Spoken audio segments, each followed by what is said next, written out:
What is up, guys? My name is Nick and welcome back to another Call of Duty World War II video. In this video, guys, I'm going to be talking about the best ways to stay alive longer, get more kills, and just get your KD really high within this game. But before we get into this video, guys, if we could hit 1,500 likes, that would be absolutely amazing. We haven't set a like goal in a while, so I'm pretty sure that you guys could actually smash it right through this one if we do actually set it. So 1,500 likes, guys, go ahead, smash that like button. I'm sure you guys could do it. Also, I wanted to say if you guys could leave a comment down below letting me know what your KD is within this game, that would be super amazing. I want to know what everyone's KD is. Mine, well, right now mine's pretty low. Mine's at a 1.60. It's very low, but I'm trying out different guns. I'm trying out this, I'm trying out that. Once I get settled, once I like a certain weapon, my KD is easily going to go over a 2.0 and stuff like that. So let's get into these tips, guys. Let's talk about it. And if you guys are new around here, if you could subscribe, that would be highly amazing of you. That would be super cool.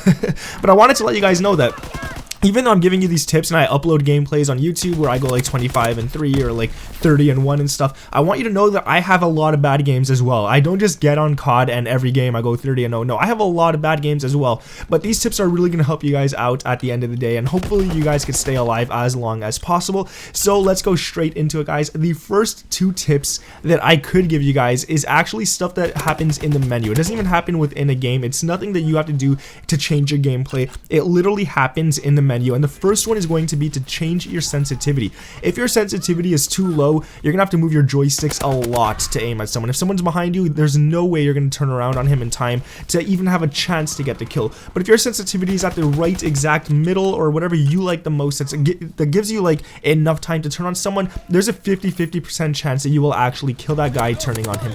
And if your sensitivity is too high, it goes for the same thing. You will be able to kill people fast. You'll turn on them super fast, but you may really risk your accuracy. So your accuracy, your joysticks, you move it slightly, your character is going to move so fast. So you got to get used to that kind of stuff. What I suggest is playing with the sensitivity somewhere in the middle. That's what I really like to do. That's really what I like the most, and I feel like it's the most comfortable play style. I don't have to really focus on my accuracy because I will be able to stick to the guy, and I don't have to focus on like turning around and stuff like that. So that's really that's it. And the other thing I can tell you guys to do in the menu is to flip your controls. So if you go into the menu, the controller settings, you'll see that on the bottom of the screen it says to press a button to flip your controls. Go ahead, press that button, guys. It's all different if you're on PC, if you're on Xbox, if you're on PlayStation, which is why I'm not naming the button, but it might tell you to press square, triangle, or something. So press that button and flip your R1 to R2 and your L1, L2. That way you could shoot with the upper buttons on a PlayStation 4 controller. If you're on Xbox, do not change this unless you really want to change it, but I highly suggest on a PlayStation 4, shoot and aim with L1 and R1. It feels much more natural than using the bottom two buttons. It feels a lot better just to use the top ones, and they're also a lot more responsive. So when you use the top buttons, you'll aim right as you press the button, whereas if you have the bottom buttons, the second you click it, well, you might not get that aim in right away. That's why companies like Scuff have trigger stoppers in order to get those bottom triggers to actually be a lot quicker. So they're less responsive, and if you want to aim in and shoot people a lot faster, even though it's just a few milliseconds, I highly suggest using L1 and R1 to shoot people. Going down to the actual things to change your game, guys, this one right here is a controller attachment. Now you guys may call me a sellout, but I'm gonna do it. I've been a huge fan of these before I even got sponsored by them. So go ahead, purchase yourself a pair of Control Freaks. They're fairly cheap, and you guys could save even more money by using code IT'sNick, and you guys save 10% using my code. So go ahead and do that. Buy yourself a pair of Control Freaks. If you're an SMG player, if you like running around with submachine guns, go ahead and get the CQC, which stands for Close Quarter Combat Control Freaks. They're really good for close quarters.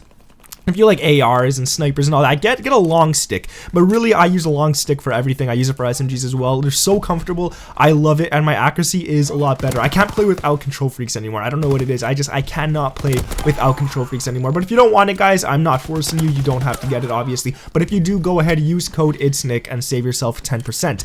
Going on to another tip, guys. This is to stay away from the middle of the map. I see so many people making mistakes, and I take so much advantage over them when they do this. And the reason for this is because so many people rush the middle thinking that that's where all the action is going to be, that's where we're going to get all the kills. By the time they get to the middle of the map, I'm going to be there killing them. right? So that's it. I'm going to be standing off on the side of the map, aiming somewhere in the middle, killing them. So do not go to the middle of the map. It's a war zone. You're going to die. There's going to be enemies behind you. There's going to be enemies on the left, on the right, in front of you, on top of you. There's going to be enemies everywhere in the middle of the map. So you want to stay away from there, especially if you have like an SMG and it's like there's a lot of long range sights. Stay away from the middle of the map, guys. That's one thing I have to say.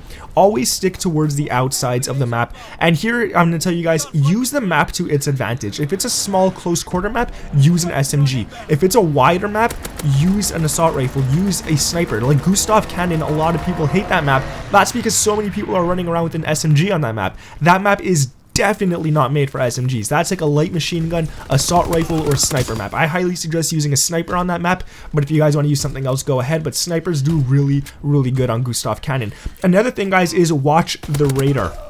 Your teammates call in UAVs all the time. Other people don't have suppressors. Suppressors are only available in on SMGs in this game. So if you don't have an SMG, if the enemies aren't using SMGs, every time they shoot, you will know where they are. Watch that radar, guys. And then the last one I'm going to tell you guys here, this is not the last tip, but this is the last map tip. Let the enemies come to you. You have to outsmart them. Let them come to you. If you're just rushing and running like a chicken without a head, you're going to die 9 out of 10 times. But if you sit back a little bit, it's not camping, guys. It's strategy. It's literally, who cares if people call you a camper? You're not literally camping. You're moving around, but you're staying in one area of the map.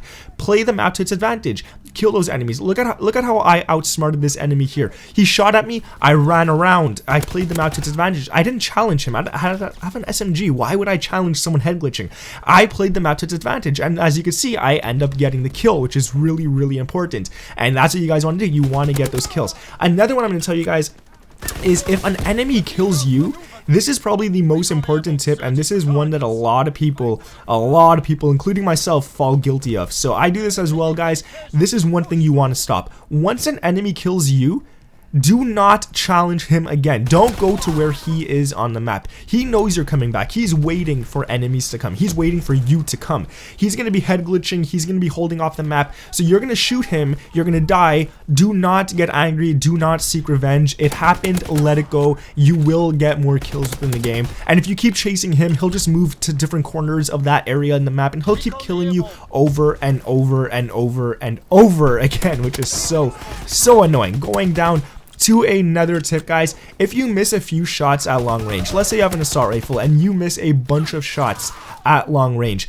run away. The enemy is most likely going to kill you, especially if he already has a few shots on you. Run away. It has no importance whether you hit that last guy or not, whether you get that last bullet or not. Chances are he will kill you. Run away, regen your health, don't challenge him again, run around the map, go somewhere else, and you'll probably end up killing him a few minutes later anyways. That one kill is not worth it when you die and stuff. Let's say you're on a huge score streak and you're really close to getting like the highest kill streak in the game, and then he kills you. Well, was that really worth it? Was challenging him really worth it for one kill? No, it wasn't, guys. Let's move on to the last tip I could give you guys, and that is to stop sprinting everywhere. There is a huge problem the plagues well, whatever, the plagues Call of Duty, and that is the fact that everybody sprints everywhere. And when you sprint, when you stop sprinting, by the time it takes you to stop sprinting and actually aim your gun in to aim at someone is such a long time. It takes forever. So that way, by the time you stop sprinting, if an enemy's already shooting at you, by the time you aim in at him, stop sprinting and aim in at him, you're going to die. He's going to get all those bullets on you before you could even get like 2-3 bullets on him, and then you're going to be like, oh, this game is unfair. You're going to throw your controller across the room, but in fact, it was your fault for sprinting, which kind of sucks. I do it too. And don't sprint around corners. Sprinting around corners is probably the worst thing you could do, because there's going to be enemies waiting for you. So definitely don't do that. But nonetheless, guys, if you guys did enjoy this video, I want to thank you guys for watching. Smack that like button. If you could go for 1,500 likes, guys, I know you could do it. If you could hit that, that would be absolutely amazing. Leave a comment down below telling me what your KD is so far in this game. Mine's around a 1.60. And if you guys could also use code iDoNick if you do buy Control Freaks, that would be absolutely amazing as well. Alright, guys, subscribe to the channel if you're new around here. Turn on those notifications, and I'll catch you in the next one. Peace.